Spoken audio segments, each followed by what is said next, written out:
우리 앞뒤로도 한번 인사할까요? 우리는 하나님밖에 없습니다. 네. 네, 오늘 본문의 시는요, 저자가 아삽입니다. 아삽은요, 레위 지파 사람이고요.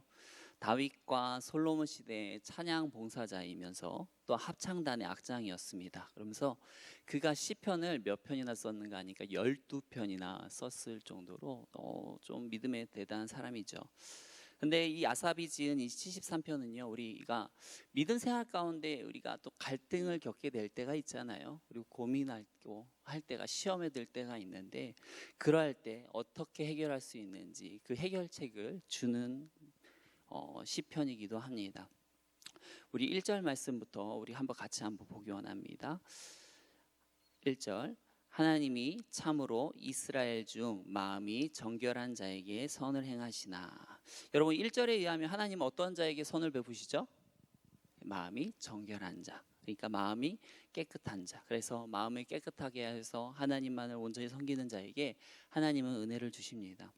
시편 1편에서도요, 하나님께서 복 있는 사람에게 어떠한 은혜를 주는가 하니까 시편 1편 3절에 보면요, 그는 시냇가에 심은 나무가 철을 따라 열매를 맺으며 그 잎사귀가 마르지 아니한 같으니 그가 하는 모든 일이 다 형통하리로다 하는 것처럼, 철을 따라 열매를 맺는 복을 주시고, 또한 그가 하는 모든 일이 다 형통하게 하는 복을 누린다, 그러한 은혜를 주신다라고 말을 하고 있습니다. 여러분 믿으시죠?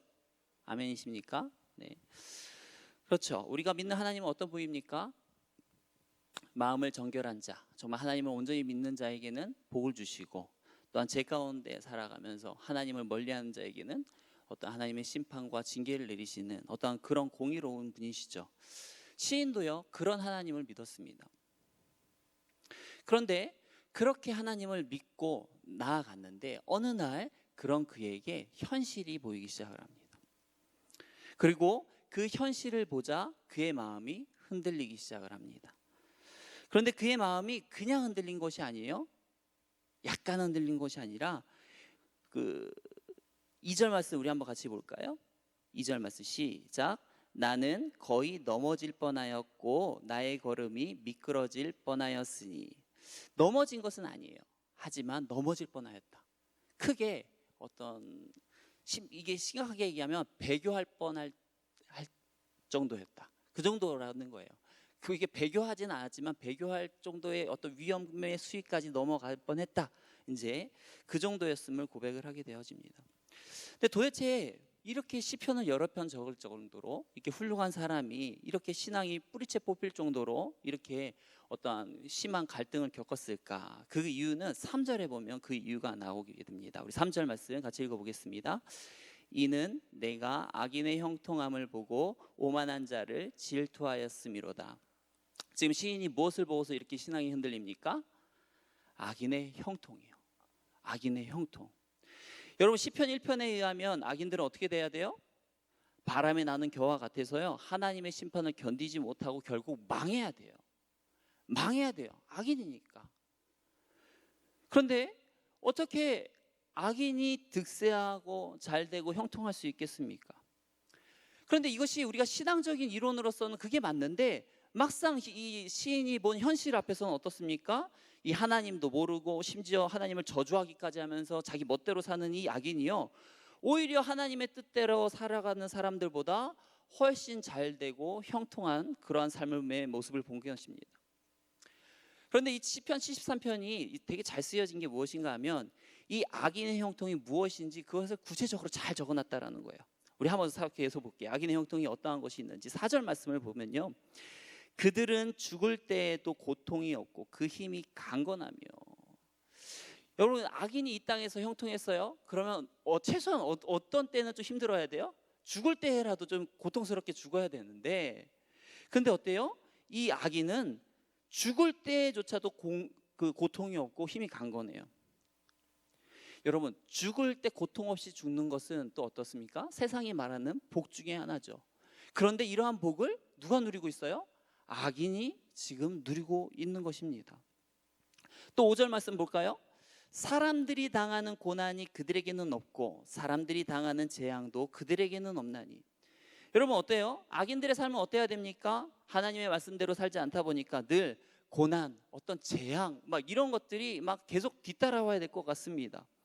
그런데 이 시인이 본 악인은 어때요? 악인임에도 불구하고 어떠한 고난이나 재앙도 없이 형통하게 잘 살고 있습니다. 그러다 보니까 이들은 이렇게 뭘 하는 일마다 잘 돼요. 하나님 믿는 것도 아니고 그럼에도 불구하고 어때요? 잘 되다 보니까 그들의 마음이 어떻겠어요? 교만하겠죠. 오만방자하겠죠. 그러다 보니까 6절 말씀에 보면 이렇게 나옵니다. 그러므로 교만이 그들의 목걸이요 강포가 그들의 옷이며. 이 목걸이라고 하는 건 뭐냐면 그 당시 이제 우리가 오늘날에도 좋은 목걸이 이런 거 이렇게 뭐 금목걸이라든지 이런 거 하면 그게 그 사람의 눈에 가장 이렇게 잘 띄잖아요. 그런 것처럼 이 교만의 목걸이를 둘었다는 건 뭐냐면 교만을 자신의 어떤 가장 잘 보이는 것으로 치장했다라는 것입니다. 또 7절 하반절에 보면요 이런 말이 있어요. 그들의 소득은 마음의 소원보다 많으며. 여러분 대개 어떠한 사람이 어떠한 일을 할 때에는 내가 이 일을 할 때 얼마의 소득이 있을 거야 하고는 기대감이 있을 거예요. 예를 들어서 이걸 하니까 내가 뭐 200, 뭐 300, 뭐 500, 뭐 이러한 기대감이 있겠죠. 근데 어때요? 그러다 보니까 이 기대한 만큼만 얻어도 성공한 거죠. 충분한 겁니다. 근데 지금 이 악인은 어떻습니까? 자신이 마음에 소원한 금액이 있는데 그것보다 더 많은 것들을 자꾸 이뤄요. 계속. 내가 어떤 얼마를 얻기를 원하면 그것보다 더 배, 막 3배 뭐 이렇게 식으로 자기가 얻기 원하는 것보다 더 많은 것들을 얻는 그런 복들을 또한 누리고 있습니다. 다시 한번 말하지만 이러한 복을 지금 누가 누리고 있습니까? 악인이 누리고 있어요. 악인이요. 물론 100번 양보해서요 하나님의 뜻대로 살려고 하는 자도 이러한 복들을 막 다 누리고 있어요. 그런데 악인들 중에 그 중에 몇몇 사람이 그렇게 누리고 이런 복들도 같이 누리고 있다 하면 그래 그래도 이해해 줄 수 있어요. 맞죠? 우리도 누리고 있는 거 뭐 너도 누릴 수도 있겠지. 하나님의 은혜로 오셔서. 근데 그게 아니라 나는 그런 복을 전혀 못 누리고 있는데 악인만 누리고 있다. 그럼 얼마나 배가 아픈 일이겠어요. 솔직히 말해서 질투가 날 만한 일이죠. 하나님 어찌 그렇게 할 수가 있어요? 할 수 있는 그런 일 아니겠습니까? 여러분 13절 말씀 한번 보겠습니다. 내가 내 마음을 깨끗하게 하며 내 손을 씻어 무죄하다 한 것이 실로 헛되도다. 시인은요 늘 하나님이 말씀하신 대로 마음을 깨끗이 하고 또 손을 깨끗이 씻었다라는 건 무엇인가 하면 이 손을 깨끗이 씻는 것은 성전 들어갈 때 하는 의식입니다. 즉 그의 삶을 깨끗하게 하나님이 원하시는 대로 살았다라는 거야. 마음도 그의 삶도 정말 하나님이 원하는 대로 살기 위해서 최선의 노력을 다했다라는 것입니다. 그런데 그렇게 산 것이 어떻다고 말합니까? 헛되도다. 헛되도다. 이거 어디서 봤던 말인데요, 맞죠? 솔로몬이 했던 그 고백을 지금 이 사람이 하나님의 뜻대로 살아봤더니 그것이 실로 헛되도다라고 말을 하고 있어요. 왜 그런가 하니까 14절에 보니까 이럽니다. 나는 종일 재난을 당하며 아침마다 징벌을 받았도다. 악인들은요 그저 하는 일마다 다 잘되고 다 복을 누리고 다 형통하고 하는 일마다 다 잘되는데 이 하나님의 뜻대로 철저하게 살아보려고 했던 이 시인의 삶은 어떻습니까? 종일 재난을 당하고 아침마다 징벌을 받고 있습니다. 그렇게 저렇게 하나님을 저주하고 하나님은 없다 하고 하나님의 뜻과는 전혀 상반되는 사람도 저렇게 복을 누리고 형통하게 살아가는데 어떻게 나는 하나님의 뜻대로 살아보려고 그렇게 노력하고 열심으로 살아가는데도 불구하고 이러한 고통이 끝나면 저 고통이 또 찾아오고 이러한 징벌이 끝나면 저러한 또 징벌이 또 찾아오면서 고난이 계속 꼬리를 물고 나의 삶을 힘들게 하고 있습니다. 누가 정말 이 땅에 복을 누리는 모습을 보고 있다고 한다면 누가 진짜 하나님의 복을 누리고 있다라는 거 말할지 모를 정도로 오히려 그 삶을 보면 형통함을 보면 오히려 악인이 더 하나님의 뜻대로 사는 삶을 가는 것 같아요. 오히려 하나님의 뜻대로 살려고 하는 사람이 하나님의 뜻과는 전혀 상관없는 삶의 삶으로 인해서 그가 그러한 하나님의 저주를 받고 있는 모습처럼 보이기까지도 합니다. 여러분도 혹시 이런 일로 시험에 든 적 없으십니까? 정말 하나님의 뜻대로 살기 위해서 최선을 다해서 헌금하고 봉사하고 정말 하나님의 뜻대로 한번 살아보겠다고 정직하게 손해보면서 나아가는데,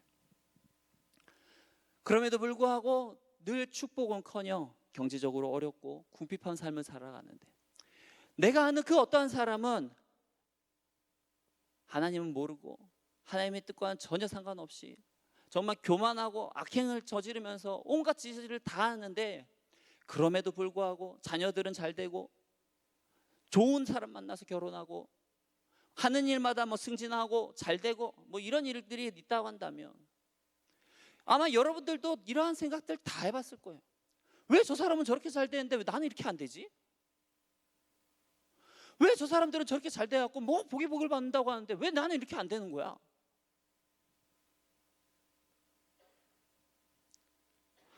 그러면서 어떻게 해요? 상처를 받습니다. 하나님, 왜 나한테는 이러십니까? 왜 나한테는 이러시는 거예요? 하면서 마음 아파하는 때가 한 번이 아니죠. 남과 나를 결코 비교하지 말라. 정말 하나님과 나와의 관계만 집중해서 나아가야 하지만 우리가 연약하다 보니까 자꾸 옆에 보이는 거예요. 그리고 나보다 잘 되는 사람, 나보다 어떤 형통하게 사는 것 같은 사람들을 보면서 또 상처 있고 마음 아파하고 힘들어하는 그러한 것이 우리의 인생의 모습이죠. 그런데 이러한 어떠한 상태에 있을 때, 이러한 어떠한 불만이나 어떠한 이런 것들을 만약 내 옆에 있는 어떠한 사람들, 어떻게 보면 그 감당이 될 만한 사람이면 괜찮죠. 어떻게 이게 감당이 될 만한 사람이면 괜찮은데, 감당이 되지 않는 사람한테 막 쏟아내면서 하나님 왜 이러는 거야? 내가 뭐 이렇게 하고 막 한다 하면 서로 같이 죽을 수가 있겠죠. 같이 죽는 거예요. 그러다 보니까 시편 이 저자도 뭐라고 말하냐면 15절에 내가 만일 스스로 이르기를 내가 그들처럼 말하리라 하였더라면 나는 주의 아들들의 어떤 세대에 대하여 악행을 행하였으리이다. 내가 만약 그렇게 했다면 이거는 그들에 대한 나쁜 잘못된 행동을 한 거였을 것이다 라고 말을 하죠. 그러면서 이 시인은 그래도 뭔 안 했어요? 이 자신의 이런 것들을 자기가 어떻게 해결이 되지 않는 이런 문제들을 아무한테나 이렇게 막 쏟아내진 않았던 것이죠. 참으로 이렇게 해결이 되지 않을 것 같은 이러한 문제 앞에서, 참 이 신앙적인 고민 앞에서 이 시인의 고민이요 단 한 번에 해결된 장소가 있습니다. 그것이 어디냐? 바로 17절 말씀입니다. 우리 17절 말씀 우리 같이 한번 읽어보겠습니다. 하나님의 성소에 들어갈 때야 그들의 종말을 내가 깨달았나이다. 여러분, 시인의 고민이 어디에서 한 방 해결되었습니까? 성전입니다. 하나님의 성전으로 나아왔더니 그의 고민이 한 방에 해결되었습니다. 시인은요 하나님의 성전에서 예배를 드리면서 이 악인들에게도 종말이 있다라는 것을 깨달았습니다. 결국 그들이 아무리 이 땅에서 형통함을 누리고 아무리 죽을 때 온전하게 그렇게 힘들지 않게 죽는 것 같아 보여도, 그러나 그 이후에 하나님 앞에 맹렬한 분노와 심판이 있음을 다시 한번 깨닫게 된 것입니다. 18절 말씀에 보니까 주께서 참으로 그들을 미끄러운 곳에 두시며 파멸에 던지시니, 여기서 파멸에 던진다라는 것은 무엇인가 하면 다시 회복할 수 없는 하나님의 심판, 그 지옥을 말하는 겁니다.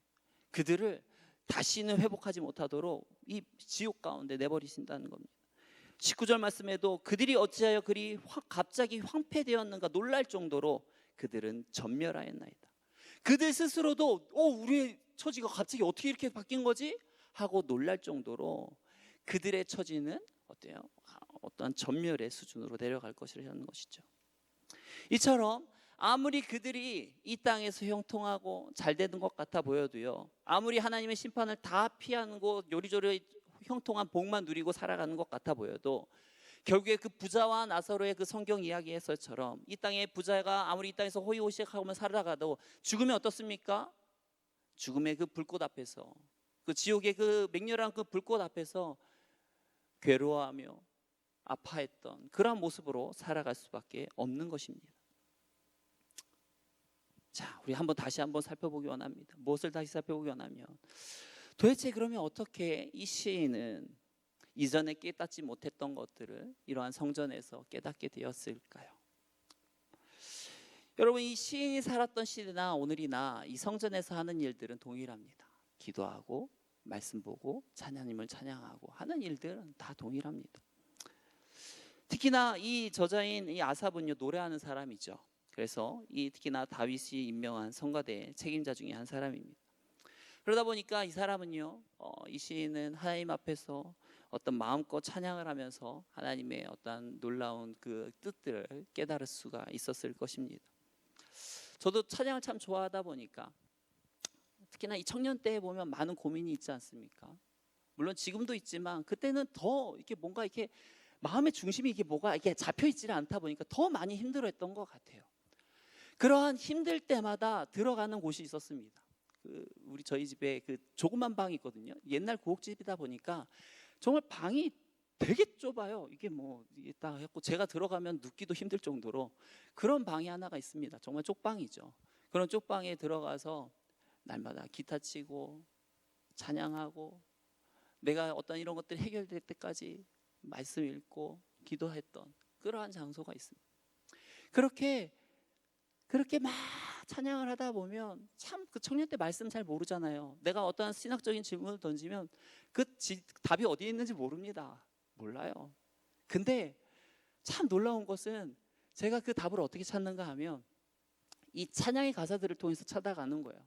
찬양을 부르다가 보면 어느 순간 갑자기 하나님이 그 가사의 어떤 딱 단어들이나 어떤 이런 것들을 꽂히게 할 때가 있어요. 그래서 그것들을 계속 묵상하다 보면 그것이 나에게 어떤 해결책이 되고 깨달음이 되고 또 그것들이 어떤 나의 고백이 거리가 되는 어떤 그런 일들이 굉장히 많았어요. 여러분, 찬양은요 어떻습니까? 곡조에 있는 가사죠. 이 안에 하나님의 뜻, 말씀이 숨어져 있습니다. 그러다 보니까 우리가 찬양을 하다 보면 정말 그냥 단순히 노래하는 것이 아니라 하나님을 소리 높여서 마음을 다하여서 찬양을 하다 보면 그 찬양의 가사들을 통해서 우리 하나님을 영광 돌릴 뿐만 아니고 하나님의 뜻을 깨달을 수가 있는 것이죠. 저와 여러분들이 참으로 힘들고 괴로울 때 우리 성전에 나오셔서 마음껏 소리 높여서 하나님을 부르짖기 바라십니다. 하나님을 소리 높여 찬양하시고 그 속에 녹아있는 그 하나님의 찬양의 가사들을 통해서 많은 은혜와 어떠한 많은 깨달음들을 누리시는 저와 여러분들이 되길 축원합니다. 또한 성소에는 무엇이 있습니까? 기도가 있습니다. 우리가 하나님 앞에 모든 것을 내어놓고 기도하다가 보면 그 악인들의 본성이 결코 영원하지 않는 것들을 깨닫게 되어집니다. 우리가 기도하지 않을 때는 눈에 보이는 것만 보입니다. 나는 이렇게 어렵게 살아가는데 저들은 저렇게 잘 살아가는구나. 나는 이렇게 힘든데 저 사람들은 저렇게 뭔가 잘 되어져가만 가는구나 하는 것처럼 눈에 보이는 것만으로 우리는 판단할 수밖에 없습니다. 하지만 우리가 기도할 때 어떻게 됩니까? 눈에 보이지 않는 이면의 세계들이 보이는 것이죠. 우리가 결국에는 누리게 되어질 어떤 그 축복도 보여지게 되는 것이고 저들이 결국에는 아무리 지금은 형통해 보여도 결국에는 당할 수밖에 없는 그 하나님의 맹렬한 분노와 심판을 볼 수밖에 없는 것이죠. 또한 성소에는 무엇이 있습니까? 말씀이 있습니다. 말씀은요 우리의 영혼을 비추는 맑은 거울이죠. 그래서 말씀의 그 거울 앞에 서면 나의 부족함과 연약함이 보입니다. 오늘 보면 13절에 보면 이랬었죠. 내가 내 마음을 깨끗하게 하며 내 손을 씻어 무죄하다 한 것이 실로 헛되도다 라고 말했어요. 말씀을 보기 전에는 어떻습니까? 내 마음이 깨끗하고요 내 손은 씻어 무죄한 줄만 알았어요. 나는 정말 하나님 보시기에 한 점 부끄러움이 없는 그런 온전한 영혼인 줄 알았습니다. 그런데 말씀을 보니까 어떻습니까? 아니구나. 나는 그렇게 깨끗한 마음으로 깨끗한 중심으로 하는 줄 알았더니 아니구나. 나의 행함이 그렇게 하나님의 뜻대로 그렇게 사는 줄 알았더니 그게 아니구나. 하나님 보시기에 죄뿐이구나 하는 것들을 깨달을 수밖에 없는 것이죠. 우리가 욥 이야기에서도 반드시 기억해야 될 것이 있습니다. 여러분, 그가 죄가 전혀 없는데도 불구하고 고난을 받은 것이 아니라는 것입니다. 이 말은 무엇입니까? 욥이 그 당시에 당대의 최대의 의인이었다 할지라도 그조차도 회개해야 할 죄목이 있었다라는 것입니다. 욥기 42편 5절 6절 말씀 같이 한번 읽겠습니다. 내가 주께 대하여 귀로 듣기만 하였사오나 이제는 눈으로 주를 배웠나이다. 그러므로 내가 스스로 거두어드리고 티끌과 제 가운데서 회개하나이다.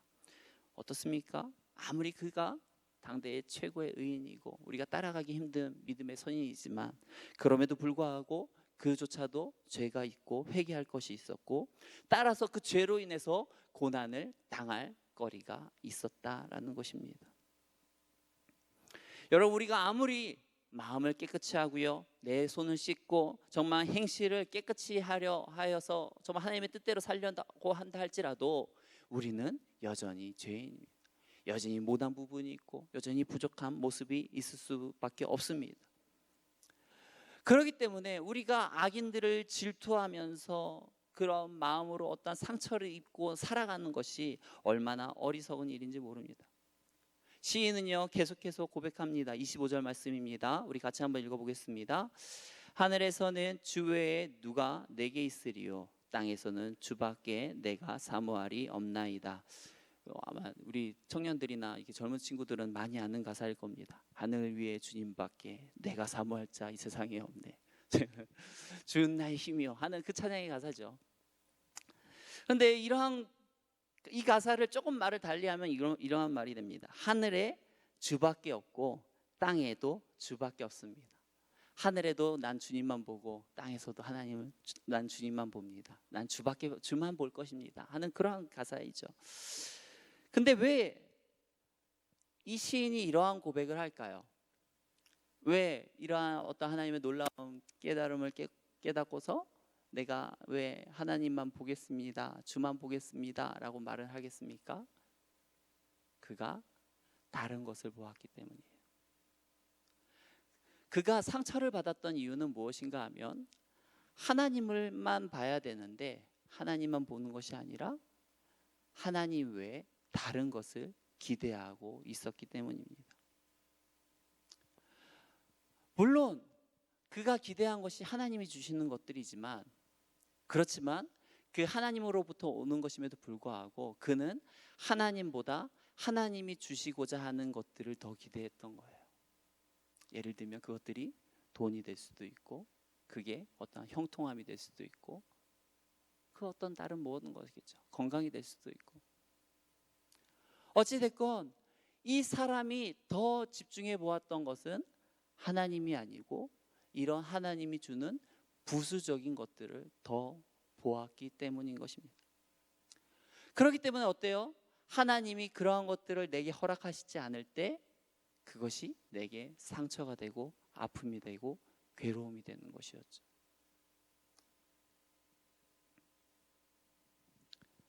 여러분, 우리가 살아가면서 어떤 실족을 많이 한다라고 하는 것은 결국 무엇을 말하는 것이냐 하면 우리가 하나님 외에 다른 것들을 기대하는 것이 많다라는 것입니다. 다른 것들을 기대하는 것이 많다 보니까 우리가 실족하고 넘어질 수밖에 없는 것이죠. 그런데 이러한 우리에게 고난이 유익이 되는 이유는 무엇입니까? 고난을 통해서 그 외에 부수적인 다른 것들에 집중하는 것이 아니라 하나님에게만 우리를 시선을 집중하게 만들기 때문입니다. 그렇기 때문에 우리에게 고난이 유익인 거예요. 이 고난을 통해서 이전에는 돈을 보고 하나님이 주는 어떤 복, 어떤 건강, 장수, 어떤 내 자녀가 잘 되는 것, 어떤 승진하는 것 이런 것들을 보았었는데 결국 고난을 통해서 결국 다 그런 거 부질없구나 하고 쳐내고 결국 우리가 하나님만을 보기 때문에 우리에게 이러한 고난이 유익이 되는 것입니다. 시인은 마지막에 이러한 고백을 합니다. 27절, 28절에 보면요. 한마디로 말하면 이런 겁니다. 주를 멀리하는 자는 망하고 하나님을 가까이하는 자는 복을 받는다. 이런 것이죠. 이것이 우리의 고백이 되기 원합니다. 하나님을 가까이 하는 것이 가장 큰 복입니다. 하나님이 내게 어떤 물질의 복을 주고 어떤 건강의 복을 주고 어떤 다른 그런 부수적인 것 주지 않아도 우리에게는 그 하나님 한 분, 그 한 분이면 충분합니다. 그 한 분, 하나님 한 분만으로 만족하고 나아가는 저와 여러분들이 되길 원합니다. 이러한 깨달음을 얻기 위해서는 우리가 이 성소 가운데 하나님 앞에 부르짖어야 됩니다. 여러분 어떠한 기도 제목을 가지고 나오셨습니까? 저와 여러분들이 이 시간 온전히 하나님을 보면서 부르짖고 또한 구하면서 하나님의 놀라운 어떠한 비밀들을 또한 알아가는 귀한 시간이 되길 축원합니다. 이 시간 같이 기도하겠습니다. 사랑과 은혜가 많으신 하나님, 우리의 삶을 다시 되돌아보기 원합니다. 하나님 외에 다른 것에 더 집중하며 살아가진 않았습니까? 하나님을 구하기보다 이 세상의 것들을 더 구하며 나아가진 않았습니까? 주님, 그러한 모습이 있다면 주님 이 시간 회개합니다. 우리가 온전히 주님만 바라보게 하시고 온전히 주님만을 통해서 만족하는 그러한 인생들이 될 수 있도록 인도하여 주옵소서. 주님, 참으로 힘든 기도 제목들 가지고 나아온 성도들이 있습니다. 주님, 우리 성도님들과 함께하여 주시옵시고 하나님께서 정말 내가 너와 함께 있으며 정말 내가 너와 함께 있는 것이 가장 큰 복이라는 것을 온전히 깨달을 수 있도록 하나님의 놀라운 지혜를 또한 이 시간 알려주시옵소서. 주님께 모든 것 다 맡겨오며 예수님의 이름으로 기도합니다. 아멘.